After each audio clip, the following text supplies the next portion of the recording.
તો Ahmedabad Indian society for assisted reproduction દ્વારા assisted reproduction વિષય પર 30મી વાર્ષિક કોન્ફરન્સનું આયોજન કરવામાં આવ્યું છે, જે 20થી 22 ફેબ્રુઆરી દરમિયાન અમદાવાદમાં યોજાશે. આ કોન્ફરન્સ ISARના ગુજરાત ચેપ્ટર દ્વારા આયોજિત છે. તો દેશ અને વિદેશમાંથી વંધ્યત્વ અને પ્રજનન ચિકિત્સા ક્ષેત્રના અગ્રણી નિષ્ણાતો તેમાં ભાગ લેશે. કોન્ફરન્સમાં 3000થી વધુ પ્રતિનિધિઓ અને 800થી વધુ રાષ્ટ્રીય તેમજ આંતરરાષ્ટ્રીય નિષ્ણાતો હાજરી આપશે. તેમાં ગાયનિકોલોજિસ્ટ, IVF નિષ્ણાતો, એમ્બ્રિયોલોજિસ્ટ, સંશોધકો અને વૈજ્ઞાનિકો પણ હાજર રહેશે.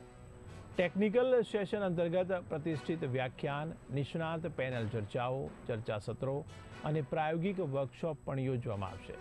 ત્યારે ખાસ કરીને અસિસ્ટેડ રિપ્રોડક્ટિવ અને IVF ક્ષેત્રની નવી શોધો પર વિશેષ ફોકસ રહેશે.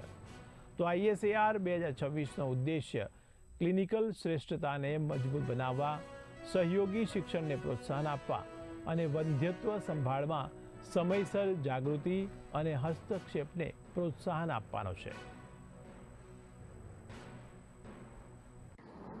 ફર્ટિલિટી રેટ ઘટતો જાય છે, ઇન્ફર્ટિલિટી વધતું જાય છે. એના સોલ્યુશનમાં IVF કોન્ફરન્સનું આયોજન છે. 3 દિવસનું કોન્ફરન્સ છે. શુક્રવારે અને શનિવારે મેઇન કોન્ફરન્સ છે.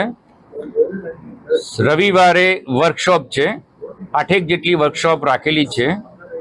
આશરે 3000 ડેલિગેટ છે, જે આ ISAR એટલે Indian society of assisted reproduction ની 30મી કોન્ફરન્સ છે.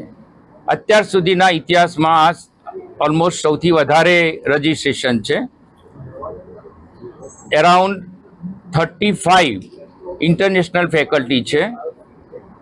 ઇન્ડિયામાંથી એરાઉન્ડ 3000 ડેલિગેટ છે, જે ક્લિનિશિયન છે, એમ્બ્રિયોલોજીસ્ટ છે, એન્ડોસ્કોપિક સર્જન છે, સોનોલોજીસ્ટ છે, ફિટલ મેડિસિનના સ્પેશિયાલિસ્ટ છે.